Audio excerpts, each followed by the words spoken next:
रेणु। कुंभ में भगदड़ जैसी दुखद घटना के बाद भी आस्था की भावना लिए कुंभ में संगम स्नान के इच्छुक करोड़ों श्रद्धालु प्रयागराज आ रहे हैं। श्रद्धालुओं में कुंभ स्नान की भावना बनी हुई है। लोगों का आना अभी 26 फरवरी तक जारी रहेगा। आने वाले श्रद्धालु कुछ बातों को समझें, जानें और उसी के अनुसार कुंभ मेले में आएं। तभी बिना किसी असुविधा के कुंभ के इस महापर्व में आना उनके लिए सार्थक हो पाएगा।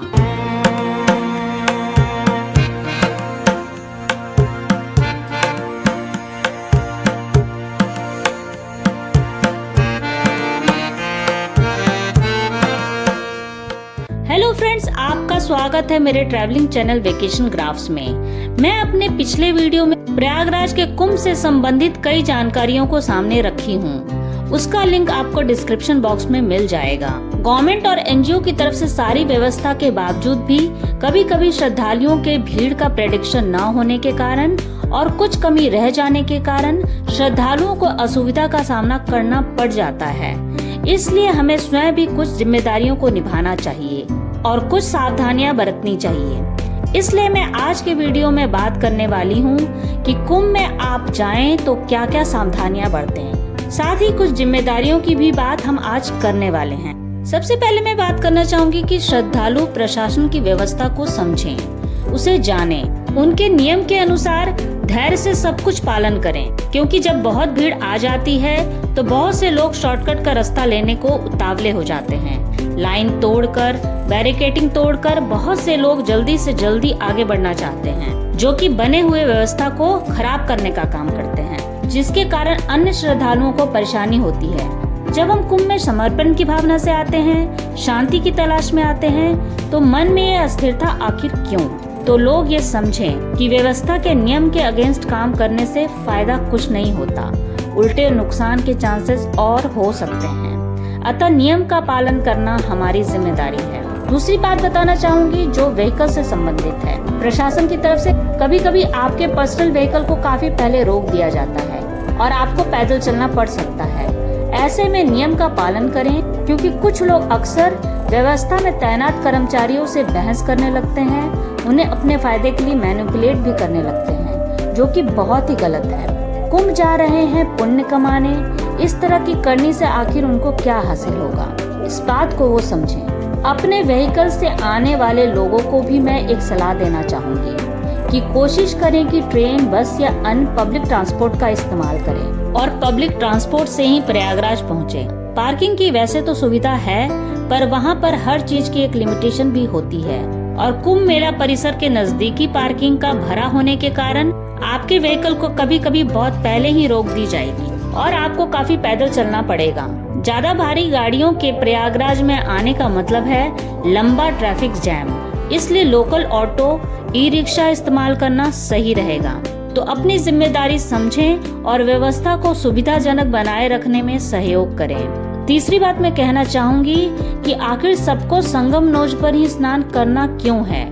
लोगों की ये धारणा बन गई है कि संगम स्नान पर ही स्नान करेंगे तभी मोक्ष की प्राप्ति होगी, अतः तभी पूर्ण महाकुंभ का लाभ मिलेगा। लेकिन अगर सभी ऐसा सोचेंगे तो संगम नोज की तरफ ही जाएंगे, तो व्यवस्था तो अवश्य ही चरमराएगी। प्रयागराज में बहुत सारे घाट हैं। हर तरफ से आने वाले लोगों के लिए नजदीकी घाट है। श्रद्धालु वहां भी स्नान कर आस्था की डुबकी लगा सकते हैं। नदी की जलधारा तो एक ही है। जो लोग प्रयागराज शहर की तरफ से आते हैं उनके लिए संगम नोज का घाट नजदीकी पड़ता है। दारागंज की तरफ से आने वाले लोगों के लिए दारागंज का घाट बनाया गया है। जो लोग रीवा, मिर्जापुर, चित्रकूट साइड से आते हैं उनके लिए अरेल घाट पास पड़ेगा। झूसी साइड से आने वाले लोगों के लिए झूसी घाट बनाया गया है। फाफा मऊ से आने वाले लोगों के लिए फाफा मऊ के सेक्टर 7 का नागबासुकी मंदिर से पहले तक का घाट बना हुआ है। आप किसी भी तरफ से आ रहे हैं तो आसपास के घाट में नहाना ही आपके लिए सबसे बड़ा पुण्य होगा, क्योंकि आप ऐसे व्यक्ति होंगे जो सनातन धर्म के इस पावन मेले की व्यवस्था बनाए रखने में सहयोग देंगे। पुण्य कमाने के लिए आपके अंतर मन की शुद्धि ज्यादा जरूरी है। माँ गंगा के प्रति, देवी देवता के प्रति अगर समर्पण भावना है तो आपको पुण्य जरूर मिलेगा। चौथी बात कहना चाहूंगी कि माना कुछ तिथियों को स्नान के लिए बहुत महत्वपूर्ण माना गया है, जैसे मकर संक्रांति, मौनी अमावस्या, बसंत पंचमी, माघ पूर्णिमा और महाशिवरात्रि। अगर इसी दिन सारे श्रद्धालु प्रयागराज के कुंभ में आ जाएंगे तो भगदड़ जैसी अनहोनी की संभावना बन सकती है। साथ ही अन्य व्यवस्थाएं भी प्रभावित होते हैं। इसलिए 46 दिन तक चलने वाले कुंभ में आने के लिए अमृत स्नान वाली तिथियों के अलावा कोई अन्य दिन चुना जाए तो आप कम से कम दिक्कत का सामना करेंगे और आपका स्नान ज्यादा संतुष्टि भरा होगा। पांचवी बात, चाहे कोई कितना भी कह ले कि शाही स्नान या कहें अमृत स्नान की तिथि को अवॉइड करें या सजेशन दिया जाए कि संगम नोज के अलावा किसी अन्य घाट पर स्नान किया जाए तो भी पुण्यकारी होता है, पर कुछ लोग नहीं मानते। ठीक है, जिनकी बहुत ज्यादा इच्छा है कि वो अमृत स्नान ही करेंगे और संगम नोज को ही चुनेंगे तो ऐसा कर सकते हैं, पर ध्यान रहे कि वो परिवार के साथ ना हो। बहुत से श्रद्धालु जो फैमिली के साथ आते हैं, बच्चों के साथ आते हैं, विकलांग के साथ आते हैं या जिनके साथ बुजुर्ग माता पिता हैं, वो तो शाही स्नान की तिथि बिल्कुल न चुने, क्योंकि अगर वो मुख्य स्नान वाली तिथि के अलावा किसी और दिन आते हैं तो उस दिन उन्हें कम दूरी तक ही पैदल चलना पड़ेगा, भीड़ भी कम मिलेगी, जिससे बच्चे या बूढ़े हैं तो उनको तकलीफ बहुत ही कम होगी और हो सकता है संगम नोज पर स्नान करने का मौका भी उन्हें मिल जाए। और संगम नोज के अलावा दूसरा घाट ही प्रेफर करते हैं तो बच्चे और बूढ़ों के साथ आए लोग आसानी से कुंभ स्नान कर पाएंगे। तो अमृत स्नान दिवस के 4 दिन पहले से लेकर 2 दिन बाद तक के डेट को बिल्कुल अवॉइड करें। छठी बात उन लोगों के लिए जो अमृत स्नान के दिन कुंभ में आते हैं। अगर कुछ लोग शाही स्नान वाले दिन ही आना चाहते हैं तो कम से कम संगम नोज पे ही नहाने की इच्छा न रखें। ऐसे महत्वपूर्ण डेट पे भीड़ बहुत ही होती है। ऐसे में संगम नोज के रास्ते को भी डाइवर्ट किया जाता है, जिससे काफी पैदल चलना पड़ सकता है और अच्छे खासे भीड़ के साथ आगे बढ़ना होता है। ऐसे में भगदड़ के चांसेस बन सकते हैं। सातवीं बात मैं बताना चाहूंगी कि अमृत दिवस के दिन संगम नोज पे स्नान करने की इच्छा रखने वाले लोग ज्यादातर एक दिन पहले ही आकर रात को ही संगम नोज के जितना करीब हो सके चले जाते हैं और जहाँ भी इन्हें रोक दिया जाता है वहीं आसपास में जगह देखकर बैठ जाते हैं या सो भी जाते हैं और सोचते हैं कि मॉर्निंग में जब बैरिकेडिंग हटेगी तो वो सबसे पहले अंदर जा सकेंगे।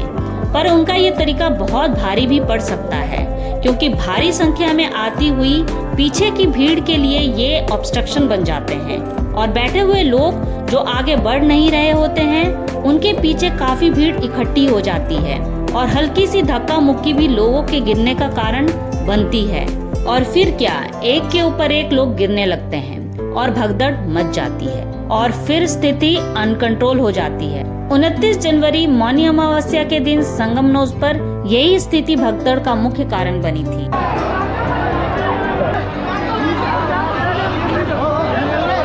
तो ये कुछ बातें मैं आप लोगों के सामने लाई हूँ। उम्मीद है इस वीडियो की बातों को आप अमल में लाएंगे और अपने कुंभ यात्रा को सार्थक बना पाएंगे।